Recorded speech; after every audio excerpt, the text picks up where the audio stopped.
Hey friends! We have Curious George and the Sleepover, written by Monica Perez, illustrated in the style of H.A. Ray by Anna Grossnickle Hines.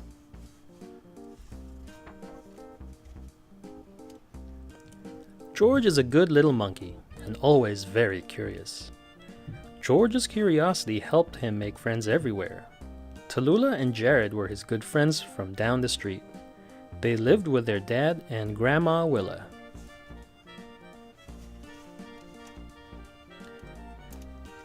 On weekends, they liked to spend time together. Grandma Willa took them swimming, to the zoo, or to the park. One day, Jared had some news. My dad is leaving this weekend for a work trip. Grandma is planning a special fun night on Saturday. We get to watch a movie, eat popcorn with real butter, and go to bed half an hour late. Tallulah added, Grandma says you can spend the night with us, and in the morning we can make waffles. A sleepover sounded wonderful to George. The man with the yellow hat agreed to the plan. Hooray!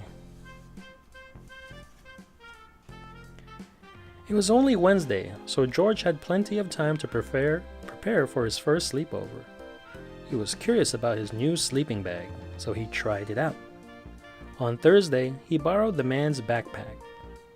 He would need his toothbrush, his pajamas, his alarm clock with the bird that chirped on top, a flashlight, and snacks. On Friday, George had to pack more snacks because he had eaten all the bananas in the bag. Then he packed 2 suitcases full of toys. His friend suggested that George might want to travel with less. So George settled on taking his favorite toy, Lola. On Saturday, George was still excited, but a funny feeling had begun to settle in the pit of his stomach. It started out small, as if maybe George had eaten too many cookies. But as the day wore on, the feeling began to grow. Are you excited, George? The man asked. Perhaps George was a little excited. He was a little nervous, too. The doorbell rang. Tallulah and Jared burst through the door, chattering away about their plans for the evening. They had made George a red sash with blue letters that said, Guest of Honor.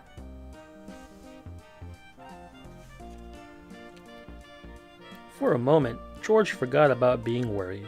He proudly wore the sash down the street and into his friend's house. Even when it came time for George to say goodbye to the man with the yellow hat, George didn't remember he had been nervous, because he was helping Tallulah set up a tent in the living room.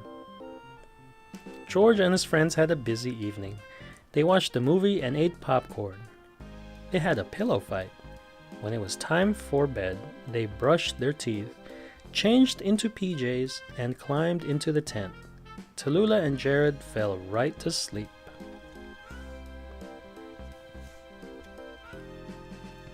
But George didn't.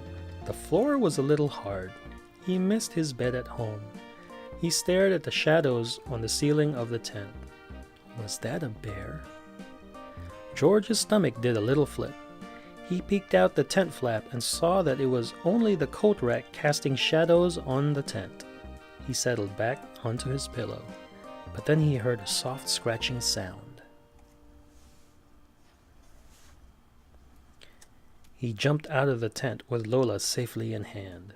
He looked out the window and saw the branches of an apple tree scratching the side of the house. How silly of him to worry. George had an idea. He would make himself some warm milk. That always helped him sleep at home. George poured himself a mug of milk. Oops! He would have to clean that spill up later. He wasn't quite sure how to go about warming up the milk.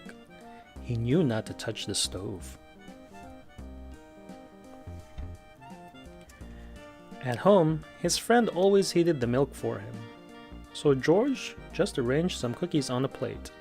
Yum! They would go nicely with the milk. But holding on to a full mug and the cookies was hard work.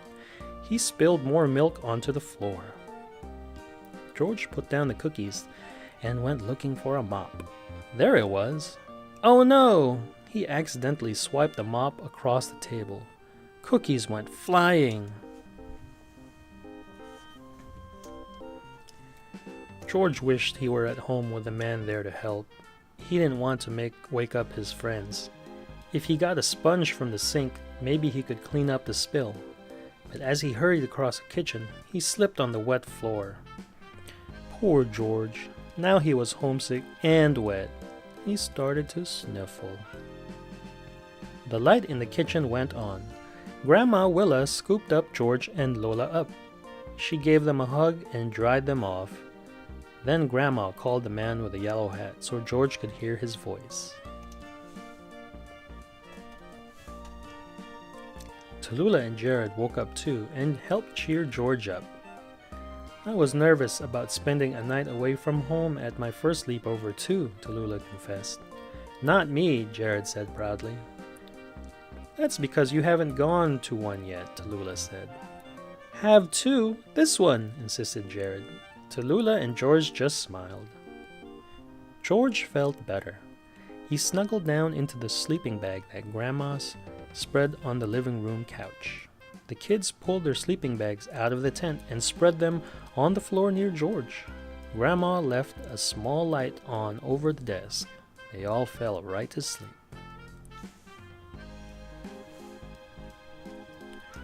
And in the morning, George helped make banana and chocolate chip waffles for breakfast. When the man came to pick George up, he heard all about how fun the sleepover had been. George and the man thanked their friends and waved goodbye. So George, do you think you'll be ready for another sleepover sometime? The man asked.